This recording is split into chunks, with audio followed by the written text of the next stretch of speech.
Welcome to the first virtual Congress, World Congress of the IPI Global Network of Journalists, Editors, and Media Executives. This is the second week of the IPI 69th Annual World Congress, where we are not only discussing how to reimagine journalism, but also how to face the press freedom challenges that we see developing around the world. This week, the focus will be entirely on press freedom and media independence.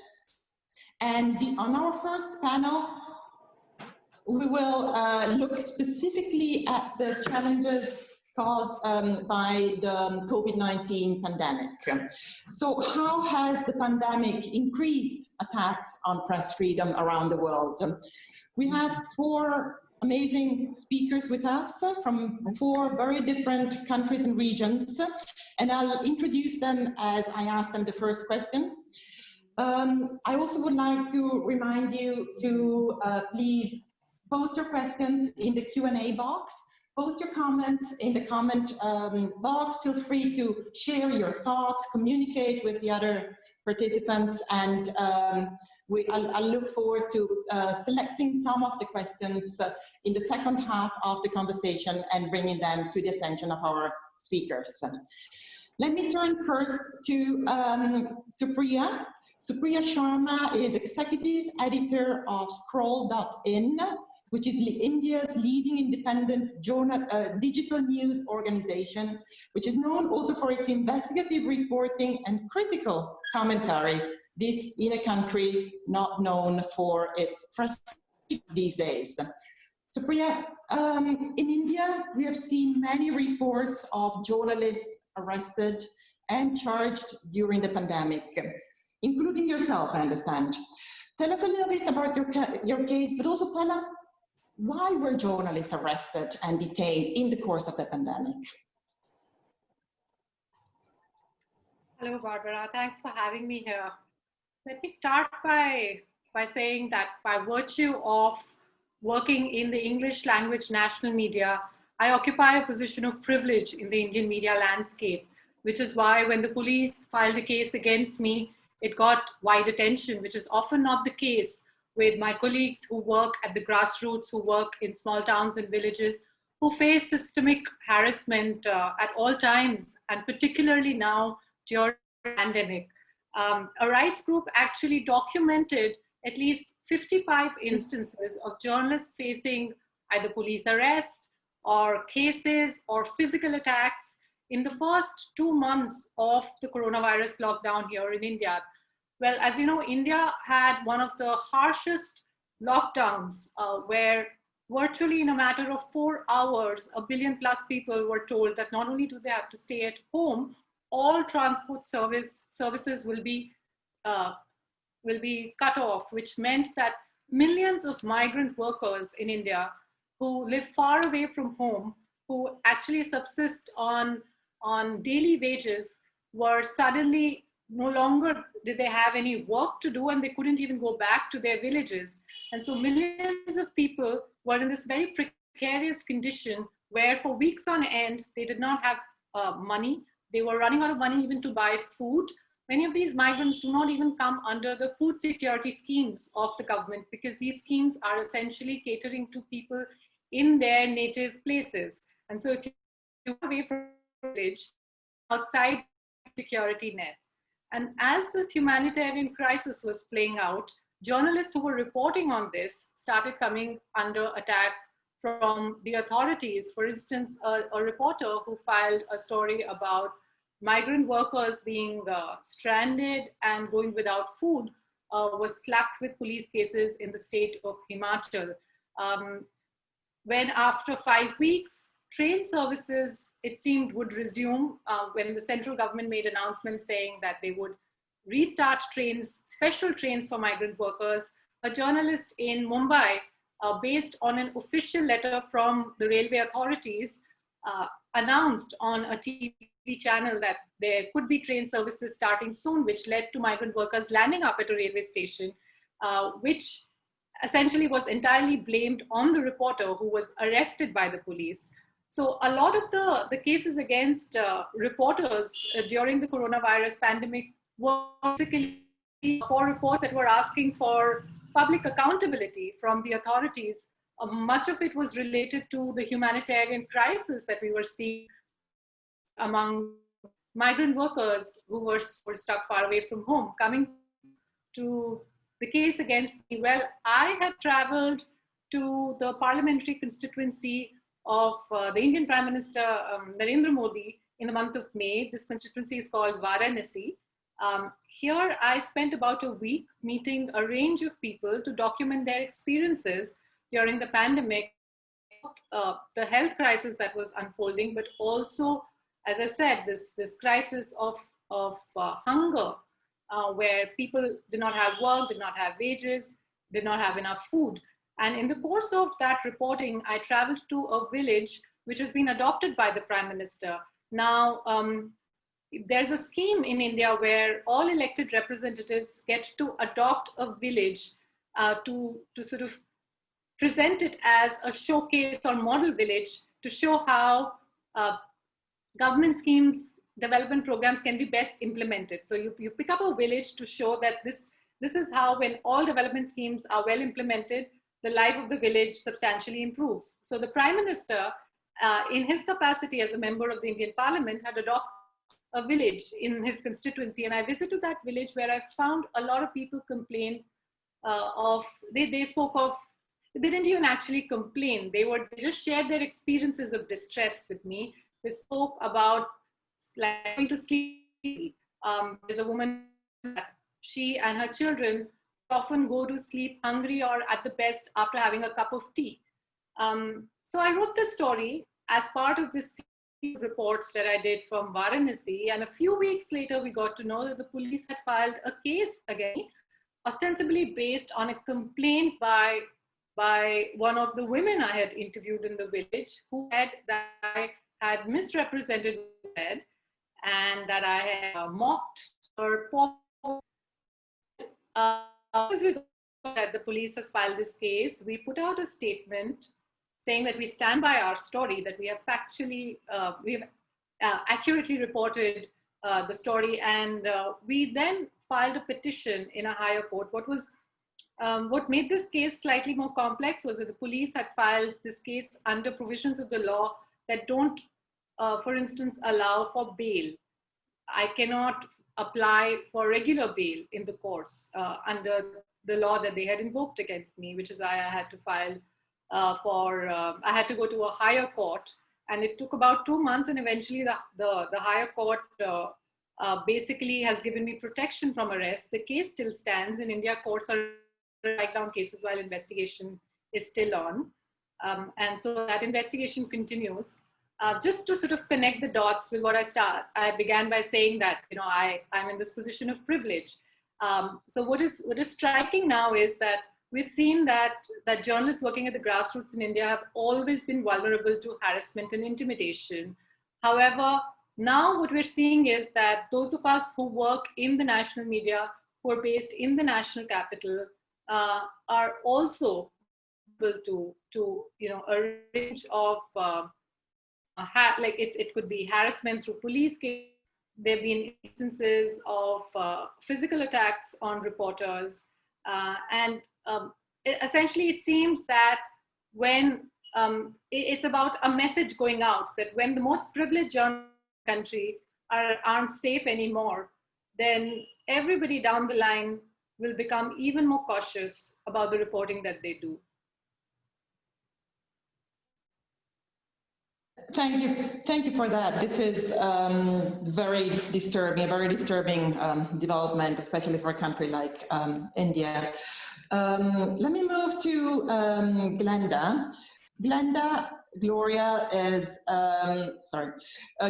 managing editor and co-founder of Rappler.com in the Philippines, another country known for, in particular, a president and a government in general not friendly to the independent media, and certainly Rappler has been a target of the anger of the president and government officials. How has the You know, in such a controlled media environment, I understand that Rappler is one of the few media that is still daring to put out critical and independent news. In such a controlled media environment, do you feel the people had enough access to information they need about the pandemic? Thank you, Barbara. Good evening from Manila. Unfortunately, the kind of access to information that the Filipinos have now has been greatly hampered. Not just access to information, but access to verified information. And I could cite 3 factors behind that, especially during this pandemic. First is at the height of the lockdown and the pandemic, the government shut down the biggest media network in the Philippines, which caters to around 60% of Philippine audience. That's ABS-CBN. And therefore, they have the most powerful signals for free TV in the most remote villages in the country. But they were shut down, their franchise not renewed because the president did not like that company. And so that really affected the kind of access and to timely and relevant information in relation to the pandemic.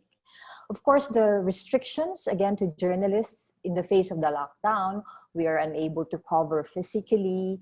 The press briefings were being held daily by government, but it seemed like a one-way street, and I'm sure that's not unique to the Philippines, but also to the other countries represented here. And therefore, it's a one-way information stream, government spoon-feeding media, and feeding information that sometimes is not helpful to the public and sometimes even wrong information. And so that would be the second factor. And the third, I guess, is in the face of the difficulty of legitimate media, or legitimate journalists doing their jobs, there's the social media, which is, of course, unfettered, unhampered. And that's the growth of the propaganda network that then government uses, not largely to provide basic information, but to promote government programs in relation to the pandemic. So that almost very difficult combination of a strong armed government, shutting down and closing down voices of the public, and on the other hand, burying the kind of legitimate information in fake news has really made it very difficult for Filipinos, especially that in Southeast Asia, we have the biggest caseload of coronavirus cases in Southeast Asia. And deaths per capita would still be one of the biggest also in the region. Thank you. Thank you very much, Glenda. Let me move on to Tabani Moyo. Tabani is the director of the Media Institute for Southern Africa based in Zimbabwe. And throughout the pandemic, since the very beginning of it, IPI started collecting information about attacks on journalists and restrictions on press freedom caused by the pandemic, basically as a consequence of the Covid-19 pandemic. And since between February and September, we collected 426 instances of various attacks against the media and restrictions, so which shows really that governments have been using this crisis to clamp down on journalism, on the media, and which reflects very much what Supriya and Glenda have told us. Tabani, you've been monitoring Southern Africa there, and Zimbabwe has been one of the most badly affected countries, in particular as far as media attacks on journalists concerned. We have recorded a number of so-called fake news being passed in Southern Africa. How have these laws affected independent journalism, and was the intention of these laws genuinely to limit disinformation or something else? Thank you. Thank you very much. Before I proceed, I want to pay special attention to a journalist in Mozambique, Brahimo Mbrako, who was abducted 4 months ago at the beginning of the lockdown by the military in Maputo. To this day, no one knows where he is. Our efforts to reach out to the government of Mozambique have not brought any much success. We have tried all means necessary, and we bring this to the attention of the global progressive thinkers and associations to keep on escalating and mounting pressure on the government of Mozambique to respect the constitution, which provides for media freedom, and to protect the persons of journalists while they are doing their job. Coming back to the question, indeed, we in Southern Africa, most of the countries declared state of emergency laws and some state of disaster. We had countries like Angola, Namibia, Mozambique, Maputo as a state of disaster. Others such as Zimbabwe, South Africa, and others as a state of emergency. So of all these countries, only 2 subjected their emergency laws before Parliament, which shows that Southern Africa took this opportunity to centralize power to the executive, minimize by all means checks and balances. And the media became one of those front lines that were reporting in the line of fire. If you then look at developments around the enactment of the so-called fake news regulation, they started with South Africa, which is the Southern Africa economic powerhouse, which if it shows a signal, the rest of the countries simply copy and paste. And when South Africa started it, we raised the red flag that this is going the wrong direction. Before we knew it, Botswana had done the same, Zimbabwe, the same, Eswatini, the same, Zambia, the same, Lesotho, the same. And these countries did so and consolidated and perfected the art. For Zimbabwe, for example, to go for a level 14 type of punishment, which meant that you could go up to 14 years up to 2 years in prison if you are convicted of purportedly circulating or generating fake news. These are chilling effects by any measure. And if you go on to these countries, there's an increasing central government and states consensus towards muzzling expression, towards muzzling the right to communicate online. And in a recent meeting that was of heads of states in Mozambique, the leaders made a resolution that they were going to escalate their control and monitoring of the online space so that they can further consolidate regulation of fake news. What is even more daring is that these laws are meant to regulate, in a fair sense, a completely acceptable issue that disinformation is a challenge, but they are meant to smuggle in dangerous means towards ensuring that there are chilling effects, that journalism is a crime, and by all measures, we have seen it in the region that if you dare run expose stories, it's at honest risks because of the levels of attacks on the media. In Mozambique alone, it goes up to 70 cases of attacks on media in a year. In Zimbabwe, since the beginning of the lockdown, we have recorded 30 cases, with the most recent one being of Opo Chingono, who spent 40 days in prison for exposing corruption around procurement of COVID-19 equipment. Other cases include that of Mozambique journalist I've alluded to. He's still in prison, he's still nowhere to be found. The other ones include only as recent as 3 days ago, there were 2 journalists that were attacked, one for DW Africa and one for TV Successor. They were attacked by unmarked vehicles for daring to run the Mozambican story. If you go to Eswatini, the issue is of asking where the king is. Is he safe from COVID-19? And then 2 journalists, Eugene and Lamini, had to flee to South Africa because they were being pursued.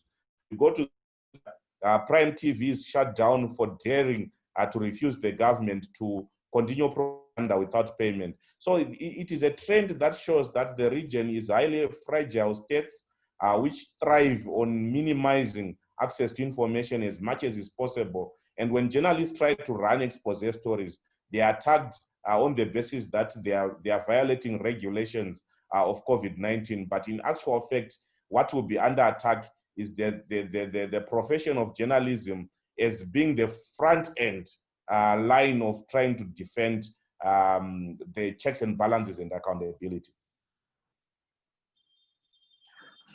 Thank you, Tabani. This is a terrible, seems like a terrible mix of violence, violent attacks, physical attacks, and legal harassment in the region. Let me turn to Lina Ejeilat as Executive Director of HIVER, if I'm pronouncing that correctly, based in Jordan.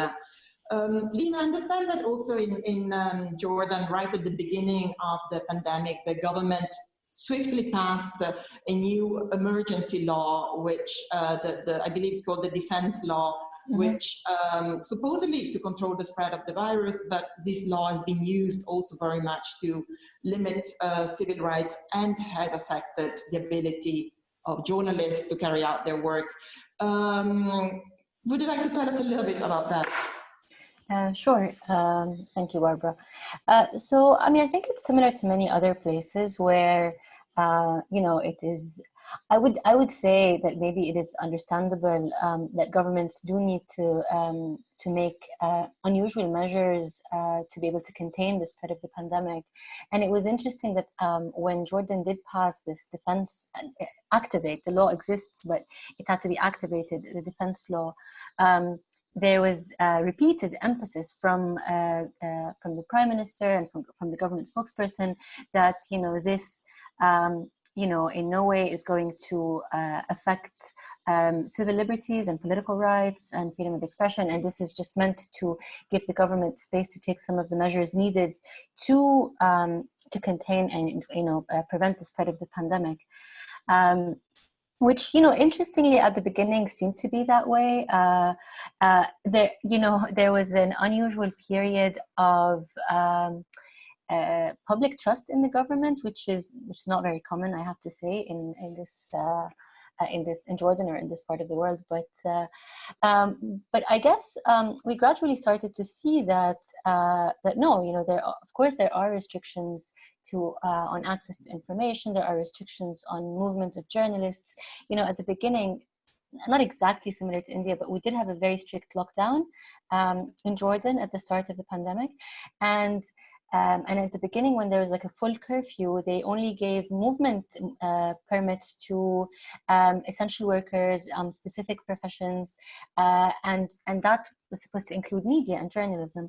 But then, if the number of permits that any media outlet got differed based on whether you're a print publication or a TV or online media, and then online media is just at the very bottom of the priority list, I guess, or value maybe. So so the website was only given 2 permits, regardless of how many journalists you had, which really restricts your ability to do on-the-ground reporting. Now, at the beginning, we felt like, okay, you know, you're supposed to protect your journalists anyway, and people are supposed to limit face-to-face interaction anyway. So maybe this is, you know, something that we have to do regardless of the permit situation.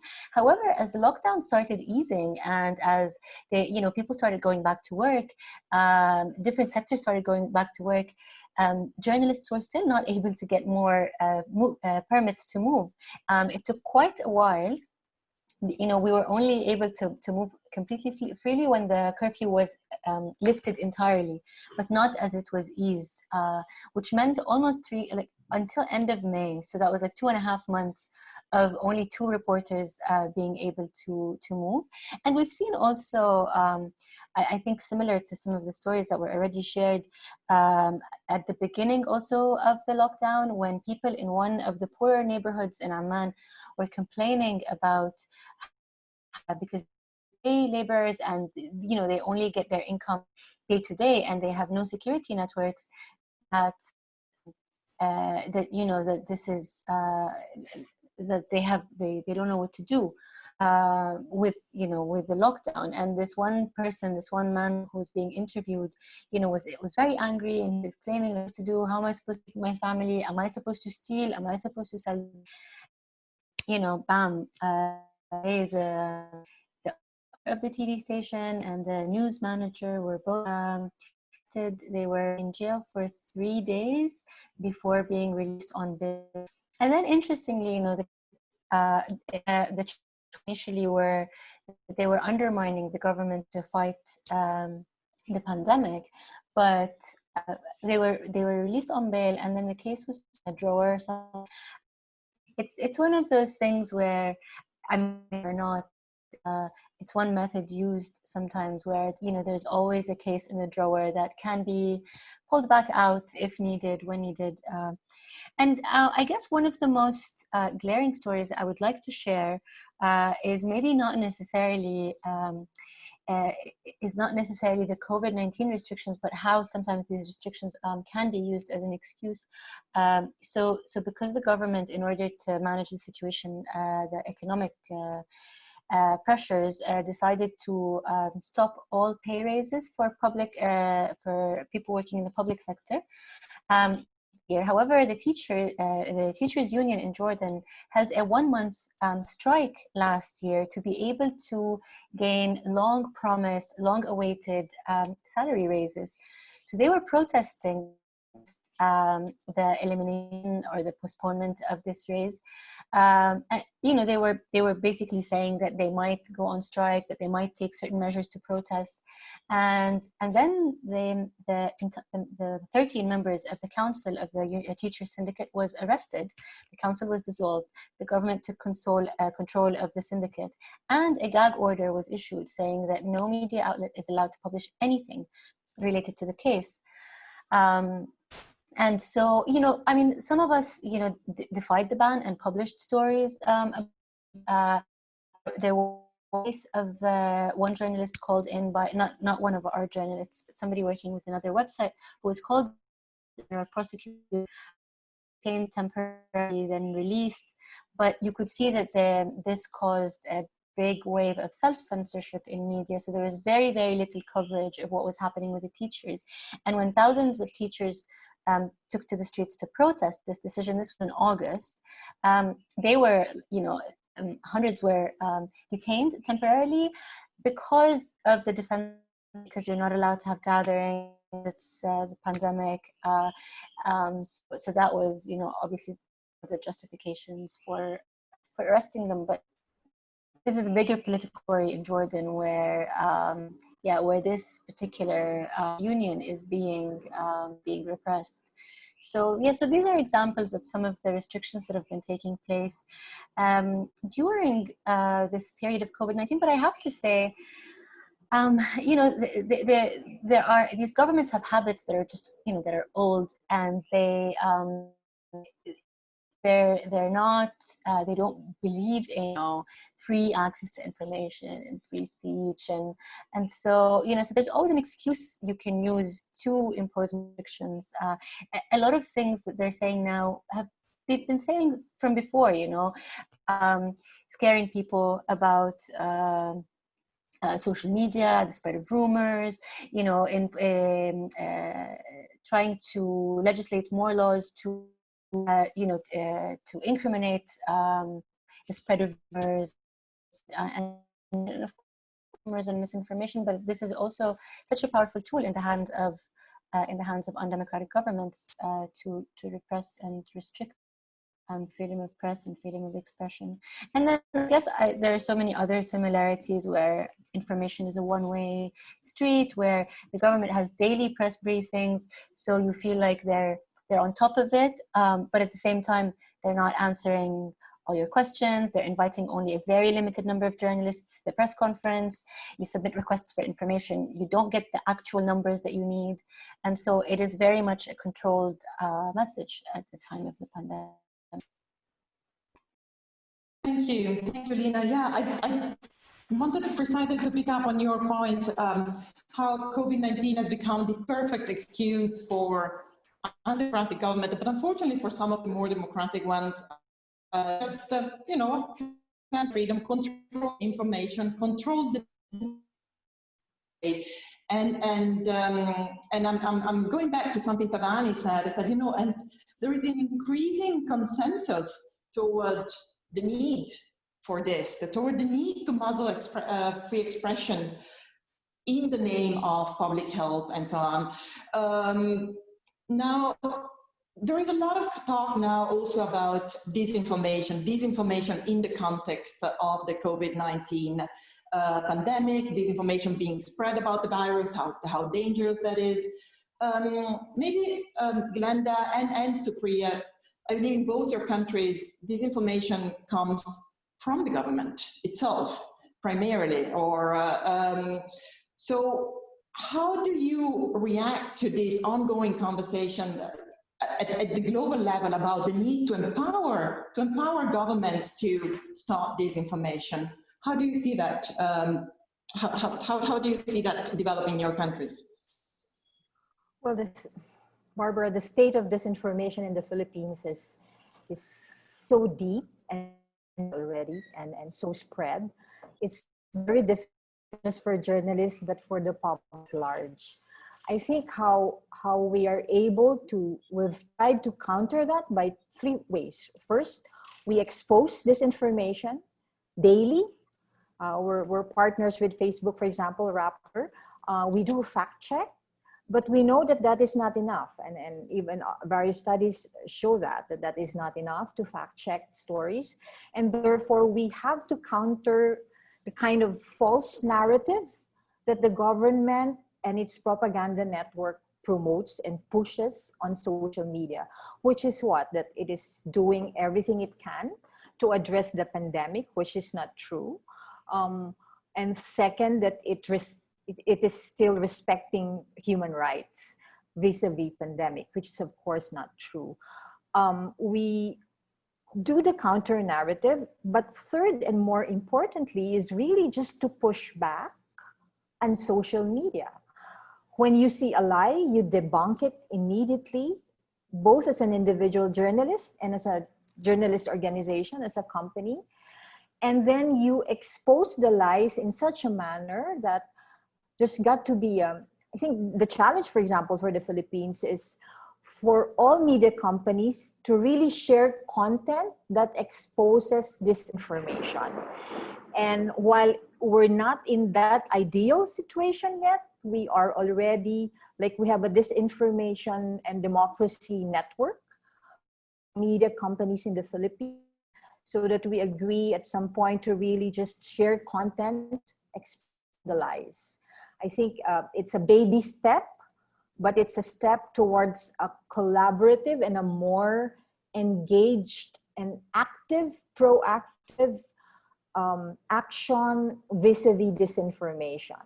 Because whatever you do, if you do not engage the platforms collectively and as an organized journalism community, I think we can only do so much. And so the challenge for the Philippines, and I'm sure for the rest of the world, is precisely that we have a collective action to engage Facebook, Twitter, Instagram, YouTube, and really push back and say that they have got to be held accountable for the kind of lies that are allowed on their platform.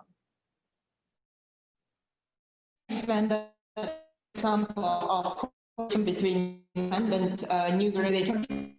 Supriya, thanks. I just want to say, you know, I love that example also for, you know, let's bring it to Southern Africa, and let's say instead of all these of criminalizing disinformation, let's have a different model to counter it. But before I come to you, Tabani, maybe let me get back to Supriya and see how disinformation is playing out in India. Barbara, what's interesting and sad and ironic is to see how the government is now weaponizing the term fake news and using it against journalists. There are two notable developments from this year, where the very early stages of the pandemic in March, when journalists were trying to get more information from the government about the country's preparedness to tackle coronavirus. And again, as Glenda pointed out, it was a one-way street where They were holding press briefings, daily press briefings, but they weren't taking critical questions. And we got together, some of us in India, and we published a list of questions that we wanted the government to respond to. So we created a sort of health reporters collective. And since there was so much frustration among health journalists about not getting basic information from the Indian government, we published these lists on our site and a couple of other places.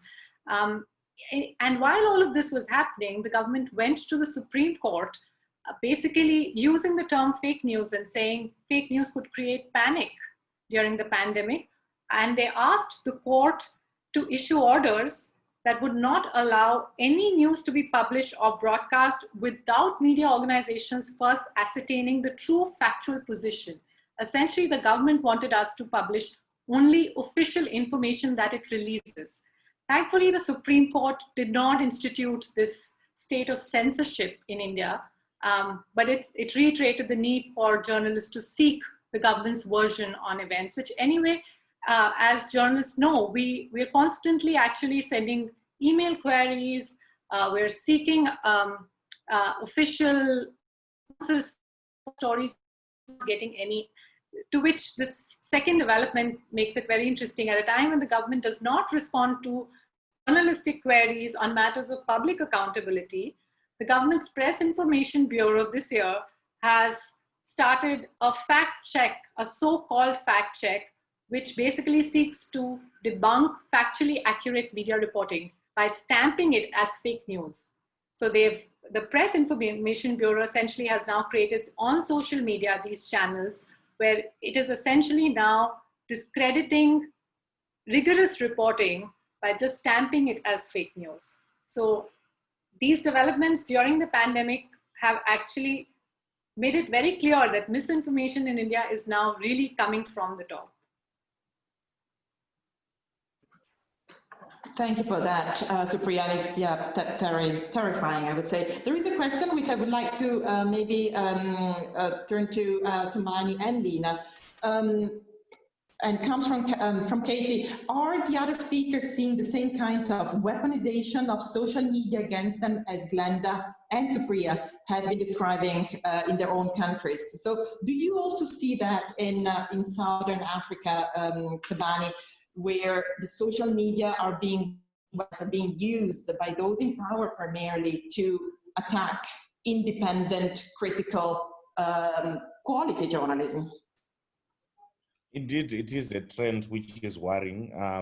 And in our view, I think the correct approach is to invest heavily in the gaining of traction and trust in journalism in industry, which includes the ability for the journalistic industry to be able to break all the ingredients around checking what is news and what is not, so that it remains ahead of the curve in flooding correct information in a polluted environment. So this approach of weaponizing the social media and attacking dissenting views as purveyors of fake news is widespread, and it is coming in different forms. Our governments, as I said, recently met in Maputo, made a resolution that we need to consolidate the crackdown. Secondly, there is already a growing which started with Tanzania, which says put taxes to discourage use of social media. So there's a social media tax which you have to pay if you're in Tanzania to access the platforms. And this is caught up in Uganda, it is happening with Zambia, and very soon it will be spreading across the region. So the need, therefore, is to have a consolidated approach whereby there is, as already referred to by Glenda, that the platforms need to come to the fore. They need to see the cost of promoting this ingrained seed which the governments are now using in terms of weaponizing fake news to attack journalism. And that leads us to the point that if you start to criminalize usage of social media platforms, you are going to create a guerrilla movement that goes under and use pseudoism type of communications. And that doesn't manage the problem. It escalates it. So there's need to come to drift towards responsible usage by promoting a certain level of values among the users. That these are the values from the platforms, these are the values from the users that need to be dear in terms of ensuring that we maintain that access and promote the sharing of information that is accurate. But in this challenging moment, the media has shown that it is the critical cog that can relay information which is accurately procured, which is professionally procured. And then by so doing, you are guaranteed that you have got a level of access to authentic information. Hence, they need to put back the trust to the whole industry of media, conventional media. That's conventional media that is transcending beyond the traditional spheres to the converged spheres, and ensuring that it is part of the conversations, daily conversations, but breaking the news with that ability to break the accurate information. That is critical in this age. Thank you, Tabani. Let me turn to Lina. I know that just last week we had a session with a journalist who works for Al Jazeera, Ghada Obais, who's been target of incredible online campaigns against her. And I was wondering if this is also something that you see in Jordan, whether this has increased in the course of the pandemic. It has increased in the past months where everybody was online and everybody was relying on online news. I mean, definitely we are, seeing an increased use of social media, and I think it's interesting because on the one hand, the government repeatedly warns of rumors and spreading misinformation, but then at the same time, when there was, for example, the crackdown on the teachers' union, we saw on social media a spread of videos produced by some anonymous entities and shared by these bot accounts, accounts that have just been created on Twitter and, like on the same day, tens of them and hundreds of them that are sharing these videos that are aiming to defame the teacher, like the members of the teachers union council, especially like the leader of the council, and again without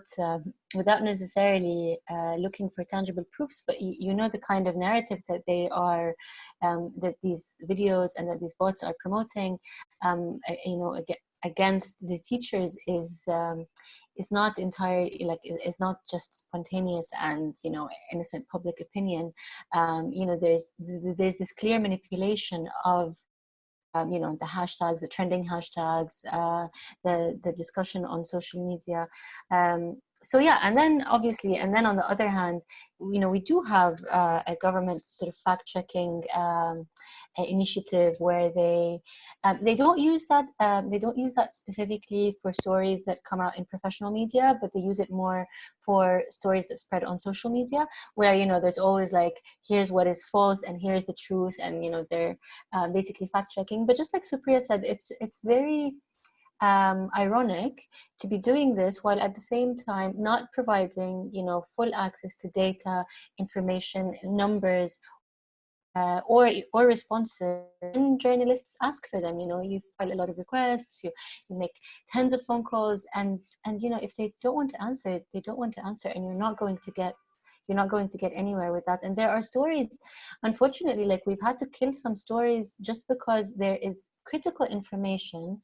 It's not just like a comment that you're giving them the right to have. You need some critical information that they just simply don't want to give you. So yeah, I mean, I guess there is that irony.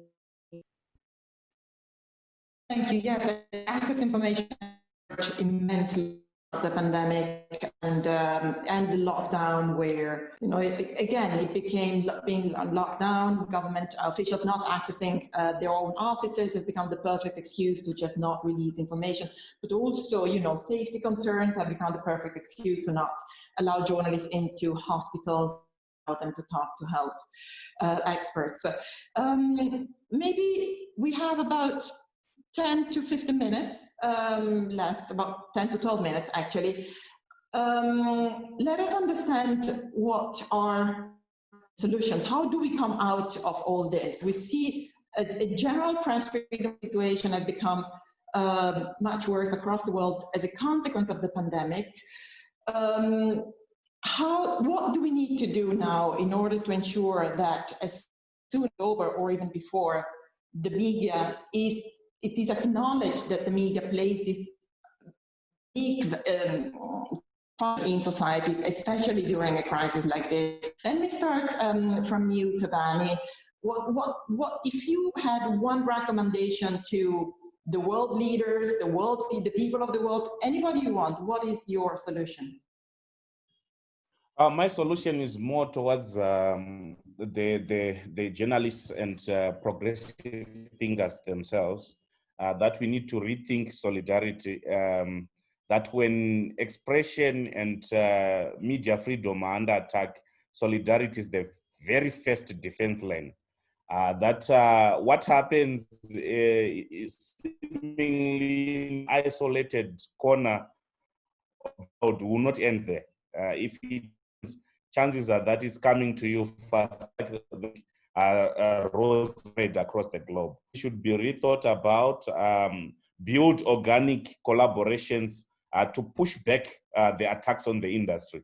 I can't overemphasize the need for solidarity. And my second issue being that outside the physical attacks and the harassments, there is the second, which will become the most prominent attack, which is sustainability post-COVID pandemic of the media, private media specifically, because it is going to pull back all the gains that we have made over these years and to revert back to the situation where there's a dominance of state-owned, public-owned media institutions that are supported through the fiscus, while the independent media, which was a bit small but vibrant, is going to be worn out because of the cost structures and the changing nature of consumption of news and revenue generation that is born, but also the changing model of doing business within the news industry. So these two issues, to me, I think are critical towards solutions. Thank you. Thank you, Tabani. Yeah, and I fully agree on solidarity. I mean, I think there, MISA or IPI, maybe there is something we can contribute to that. And on the sustainability, we see how developing this program for this Congress, we ended up with so many panels talking about exactly this. How do we survive this? How do we continue being able to produce and disseminate quality content, journalistic content? Let me move to Supriya. What would you recommend? What is the solution that you see? It's a gigantic problem. Maybe one point that you would like to raise here. Thanks.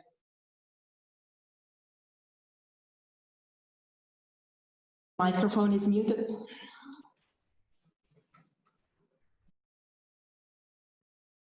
Oh, your mic.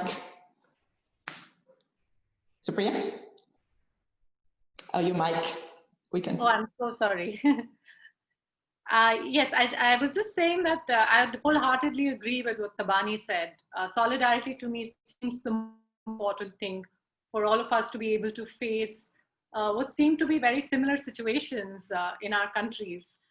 The other thing that I think could help would be, for instance, at a time when there is a deepening economic crisis that the media faces, I think if we could find ways of providing financial support for independent and critical reporting, whether that's through journalistic grants and fellowships, sort of recognizing that independent newsrooms are, well, facing a whole range of pressures, but the shrinking resources that are available to them are also a huge challenge. And at this time, I think ensuring that we have ways of supporting critical reporting, I think would be very important. With that also comes the idea of perhaps thinking of ways of providing legal support, maybe some sort of a legal defense fund for journalists. Since you know, as we all have discussed through this 1 hour, they are increasing forms of legal harassment that journalists face. Thanks. That's a great suggestion, having a centralized fund for legal support, especially whenever, you know, many fights have to be litigated in court. Let me move to Lina. What do you see in Jordan as something that could help the media there? I'm going to say that on a positive note. I think that despite all the restrictions, it's actually sad that we see that it's easier to impose censorship on organized like media organizations, but much harder to impose that on the general public. So despite everything, I feel like we've seen how you know the government finds itself in situations where it has to respond to pressure from the public, you know, because of reactions on social media. Sometimes these, unfortunately, government responses are a bit populist. You know, sometimes you feel that decisions are quite random, just in response to some, you know, social media backlash.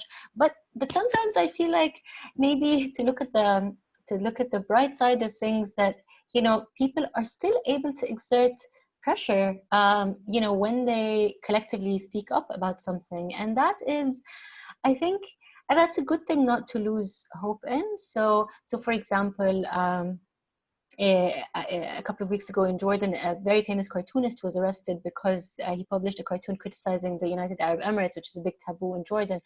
But there was a huge backlash on social media. And I'm not saying that this was necessarily the reason that he was released the next day, but, you know, but there was a big reaction and he was released the next day. And you sometimes feel like, you know, of course, these, sometimes these actions achieve results. Sometimes they don't, and sometimes, you know, the government is very arbitrary in, you know, who they keep in jail and who they release.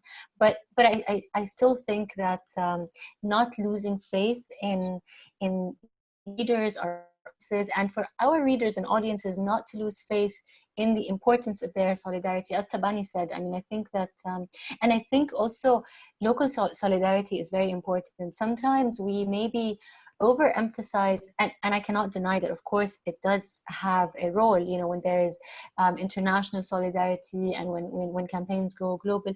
But at the same time, you know, really just believing in the importance of the solidarity of your, you know, of your, I don't know what to call it, local internal audience, of your primary audience, and hopefully keeping them inspired to defend the kind of journalism that we try to do.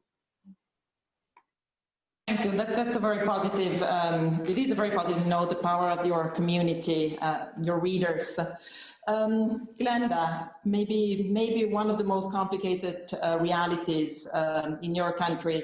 What can we do to support the type of journalism that you guys do? Well, I think based on our experience, Barbara, is that we know the fact that journalism is not the only thing that's being threatened here, but democracy itself. And therefore, Filipino journalists, like the journalist Rappler, are open and have taken very concrete action to push back alongside human rights lawyers, political activists, to question, for example, very unconstitutional and patently illegal laws that had been crafted under this government. In that way, the solidarity is not just among journalists, but with among journalists and citizens and NGOs and institutional groups that are really advocating for democracy to stay alive in this country and in this region.